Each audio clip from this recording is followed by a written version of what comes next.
Halo, halo, apa kabar? Assalamualaikum warahmatullahi wabarakatuh. Bung Rocky, tahun 2025 ini sudah memasuki bulan ketiga, namun Kementerian Keuangan belum merilis APBN kita. Padahal biasanya kan setiap bulan Kementerian Keuangan selalu merilisnya. Ini saya membaca di Kompas ya, juru bicara Kementerian Keuangan ketika ditanya, dia menyatakan belum tahu kapan akan dirilis. Ada apa ini?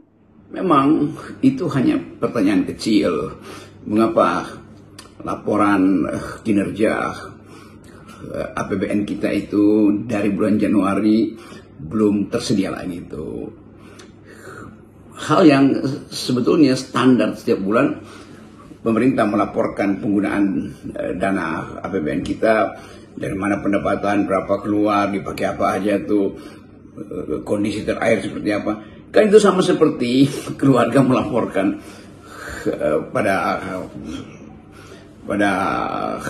saatnya dapurnya masih berasap apa enggak, kira-kira begitu poinnya. Tetapi hal yang rutin itu begitu terhalang atau tertunda, orang bertanya-tanya tuh, mengapa tidak ada laporan? Bagaimana bisnis atau pelaku usaha membuat proyeksi kalau fakta dan data real keadaan ekonomi kita tidak dia bisa peroleh informasinya. Dan yang kedua tentu adalah hak publik untuk mengetahui dana-dana publik ini dipakai buat apa aja. Kan yang disebut sebagai prinsip bonafiditas dari pemerintah, prinsip keterus-terangan, dan pada akhirnya itu prinsip mengenai hak publik untuk memperoleh informasi dari penggunaan dana-dana publik. Jadi keterbukaan informasi itu justru yang membuat pertanyaan, mengapa informasi tidak dibuka, ada apa sebetulnya. Akibatnya itu menjadi pertanyaan politis kan. Karena APBN itu adalah semacam kompilasi dari berbagai faktor yang kemudian dibenamkan di dalam bentuk proyeksi, bentuk statistik dasar tuh. Dan orang ingin tahu keadaan negara kita seperti apa. Jadi kita mesti anggap itu semacam medical record dari pemerintah yang harus diketahui oleh rakyat, supaya kita bisa hitung nanti apakah efisien pemerintah ini, apakah ada sesuatu yang mungkin belum bisa dilihat oleh publik umum, tetapi sebetulnya harus diberitahu secara verbal apa yang terjadi. Jadi semua pertanyaan tentang mengapa data APBN Januari itu sampai bulan Maret belum bisa dipublikasikan, itu pertanyaan politis akhirnya, bukan sekedar pertanyaan teknis. Ya belum dicetak atau internetnya mati atau ada perbaikan segala macam. Tetapi mengapa itu ditunda, itu jadi pertanyaan yang kadang-kala menyulut pertanyaan berikutnya tuh. Apa ada pemerintah menyembunyikan data? Apakah memang ekonomi kita parah sehingga kalau dipamerkan data itu reaksi pasar internasional, investor asing juga akan menyebabkan negative impression pada pemerintah makin buruk? Kan itu semua adalah sekali lagi hak publik untuk tahu bagaimana keadaan dapur negara. Dengan kondisi seperti sekarang ini, kan kita juga jadi bertanya-tanya, apakah target pertumbuhan ekonomi yang dipatok oleh Presiden Prabowo 8% itu bisa tercapai? Tapi katakanlah itu tercapai, walaupun rasanya ini too good to be true gitu ya. Pertanyaan berikutnya, bagaimana distribusi kenaikan angka pertumbuhan ekonomi kita itu? Ini apa ya? Ini karena penting kita untuk menunjukkan bahwa data-datanya jelas bahwa kelas menengah sekarang kita turun. Sementara kalau kita melihat data tabungan itu pemilik tabungan ini yang termasuk orang-orang kelas kaya itu makin meningkat, sementara yang kelas menengah itu makin turun. Jadi ini yang sering kita sebut sebagai apa ya, distribusi yang tidak merata, bahkan kemudian ada Gini rasionya gitu secara teknik. Ini terjadi ya ketimpangan lah, kesenjangan yang sangat tinggi antara kelas ekonomi orang kaya dengan kelas menengah, apalagi dengan orang miskin. Memang ada banyak data asing pasti bisa kita akses, atau dalam satu bulan ini kita baca begitu banyak apa yang disebut economic outlook dari swasta, dari lembaga riset, dari perusahaan, dari perbankan, atau bahkan dari World Bank dan IMF sendiri. Kan semua data itu harus kita pakai sebagai acuan untuk membuat proyeksi tahun depan, membuat proyeksi 6 bulan ke depan, membuat proyeksi minggu depan. Kan itu yang dimaksud sebagai upaya untuk memanfaatkan forecasting supaya ada semacam ya, bisnis plan yang teratur. Partai politik mungkin lagi berupaya untuk menginti di mana letaknya perekonomian kita, mereka cari data luar negeri. Kalau kita pergi pada data IMF misalnya yang kemarin yang sudah dipublikasikan, memang terlihat bahwa proyeksi pertumbuhan ekonomi Indonesia itu nggak mungkin 8% seperti yang diinginkan oleh Presiden Prabowo, atau 6% 2026, 7% 2027, lalu dapat 8%-nya. Karena 5% itu kira-kira proyeksi yang agak konservatif, dan di dalam data itu Indonesia tumbuh 5% itu dalam 2 tahun ke depan. Artinya itu stagnan juga karena jauh di bawah yang diinginkan, yaitu menuju 8%. Tetapi bahkan kita bisa bandingkan misalnya bahwa orang akan bilang ya itu kan di atas rata-rata dunia tuh, banyak Jepang bahkan cuma tumbuh 1% segala macam, lalu dianggap ya ekonomi Indonesia baik-baik aja kok. Tetapi kan angka pertumbuhan kan bukan angka yang jadi ukuran stabilitas politik kan. Yang jadi ukuran stabilitas politik adalah angka disparitas di dalam angka pertumbuhan itu kan. Begitu kita lihat kan. Ada pertumbuhan tinggi tetapi yang menikmati pertumbuhan itu hanya kelas eksklusif elite atas. Itu petunjuk pertama bahwa ada pertumbuhan tetapi dengan disparitas yang tinggi itu. Kan begitu cara kita membaca stabilitas politik. Apalagi kalau sektor yang sebetulnya menjadi penopang buffer dari ekonomi, yaitu konsumsi, dan itu dilekatkan pada kelas menengah. Di dalam data mutakhir tentang Indonesia justru kelas menengahnya turun kelas, maka itu artinya ada semacam harga diri yang jatuh dari kelas menengah ini kan. Kalau kelas bawah ya masih ada social safety net, BLT segala macam. Kelas atas pasti growth-nya itu mengikuti prinsip akumulasi. Semakin cepat akumulasi maka tidak mungkin semakin miskin. Tetapi kelas menengah inilah yang harusnya dihitung sebagai faktor yang rentan untuk menghasilkan sebetulnya kerusuhan politik sebetulnya kan, atau gempa bumi politik. Jadi kita membaca data-data itu justru untuk dihubungkan dengan kondisi Indonesia yang sedang mengalami kesulitan ekonomi, ditambah lagi dengan ketidakstabilan politik. Kan itu dasar kita berhitung. Nah, ini saya mendapat banyak pertanyaan, Bung Rocky. Apa yang terjadi? Kenapa? Katanya teman-teman ini banyak yang mencermati nada bicara Anda itu, ya, nada bicara dan pernyataan Anda belakangan ini kok tone-nya itu tampak getir dan cenderung pesimis. Jadi ini sebetulnya bukan soal sikap pesimis atau optimis terhadap masa depan Indonesia, tetapi dengan fakta hari-hari ini kita mulai merasa ada sesuatu yang sedang disembunyikan oleh pemerintah, yaitu keadaan real ekonomi yang mungkin tadi agak mencemaskan kalau dia ucapkan, tetapi tanpa diucapkan pun terlihat pola-pola itu tuh. Jadi sekali lagi, kalau ya Jepang bahkan tidak tumbuh kok, iya, tetapi daya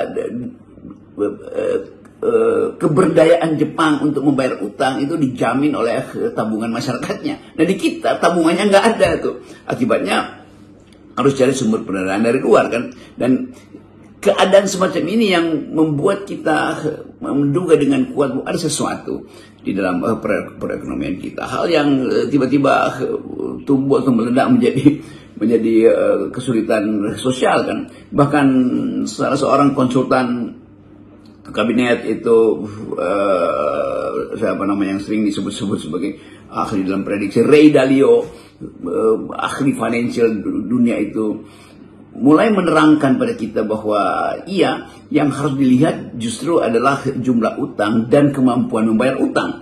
Kan itu juga hal yang faktorial, artinya jadi faktor substansial di dalam melihat masa depan ekonomi Indonesia itu.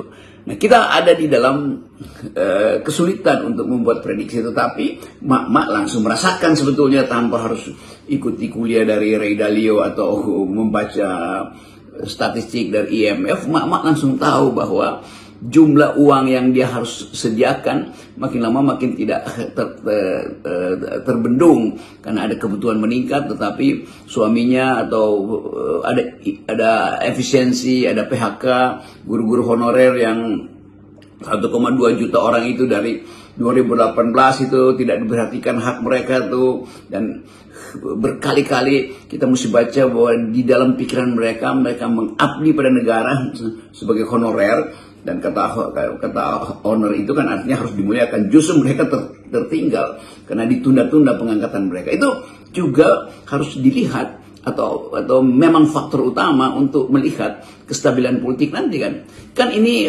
ASN yang jumlahnya 1 juta lebih menunggu kepastian justru di bulan puasa yang harusnya mereka merasa oke, mungkin pemerintah akan mempercepat pengangkatan mereka sebagai honorer, karena ini adalah kejar-kejaran dengan the politics of hope, politik harapan itu, dan itu juga semua yang dibekaskan atau membekas pada publik bahwa pemerintah abai terhadap karyawannya sendiri karena ditelantarkan sekedar sebagai tenaga honorer padahal mereka sudah mengabdi. Apalagi kalau honorernya itu guru-guru yang ada di pelosok-pelosok yang bisa setiap hari jalan 50 km dengan gaji 300.000, kan itu penghinaan terhadap mereka yang mengabdikan diri untuk membesarkan republik ini.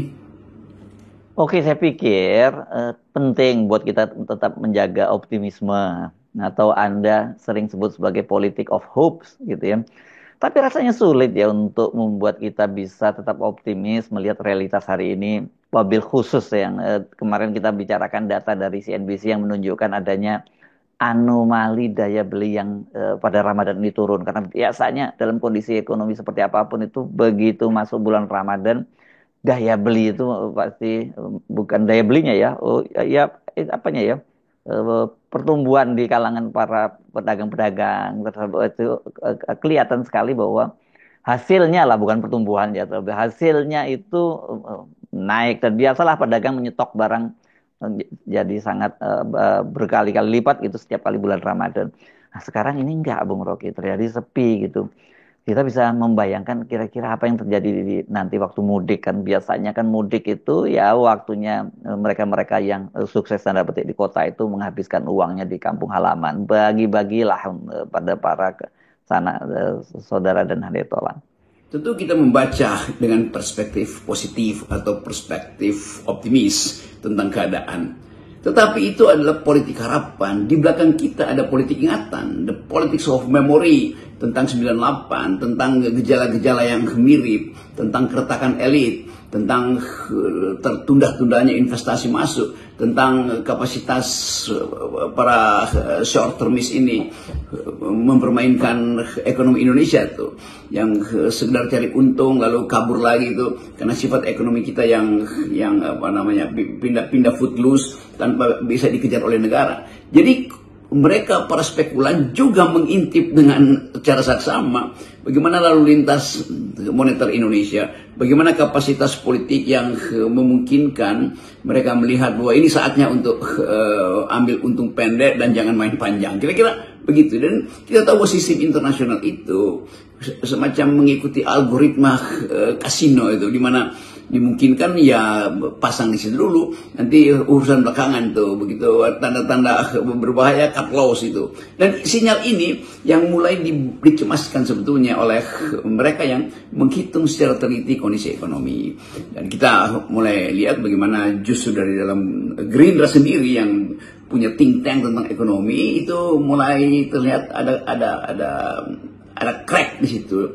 Tidak seutuhnya lagi menganggap bahwa Danantara misalnya akan jadi mesin untuk memelihara harapan menuju ekonomi 8%, dan kapasitas dari Danantara ini tentu dimungkinkan oleh sejarah karena yang memimpin adalah Presiden Prabowo sendiri yang ide Danantaranya datang dari ayahnya itu. Tapi orang mulai mempersoalkan juga apakah idenya masih sama seperti yang dibayangkan oleh Profesor Sumitro Djihadikusumo di 20, 30 tahun, 40 tahun yang lalu tentang fungsi Danantara untuk menggerakkan perekonomian rakyat. Itu juga masih tanda tanya tuh, karena terbaca ada perselisihan paradigma bahkan di dalam tim ekonomi Gerindra sendiri. Tapi oke, kita balik lagi pada keadaan hari ini bahwa Lebaran akan sepi dan banyak yang mungkin menunda untuk Lebaran karena nggak enak kalau pulang mudik itu nggak bawa oleh-oleh. Sementara yang di kampung